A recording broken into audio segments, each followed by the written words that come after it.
আমাদের 12 নং ঢালুয়া ইউনিয়নের কিছু প্রবাসী আছে বিষের দালালি করে, আর কিছু আছে চাকরির দালালি করে।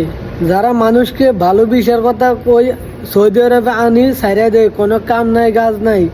আর 1 বছরের আকামার কথা কই 3 মাসের আকামা দিয়ে দেয়। আর কিছু আছে চাকরির দালাল, মানে আপনারা কইব টিয়া লাগবে 2000 বা 1500, কফি শপের কাজ আছে, এইটার কাজ আছে, এটার কাজ আছে, কপালা করে নেব। একটা বুয়া ফুরায় বুয়া। আপনি যখন টাকা দিয়ে দিবেন 1000 বা 1500 টাকা দিয়ে কাজে নিয়ে দিব, আপনারে হয়তো দেখা গেছে 2 দিন কাজ করায় বাইর করে দিব। আর আপনি যে টিয়াটা দিচ্ছেন এই টিয়াটা রিটার্ন পাইতেন না। যদি টিয়া খান কবে টিয়া তো আরেকজনে খাইয়ে লাগছে, এটা করছে এটা করছে, আমি তো খাই না টিয়া আনাই লো দিমু, এইটা বক্ক চক্কর কথা।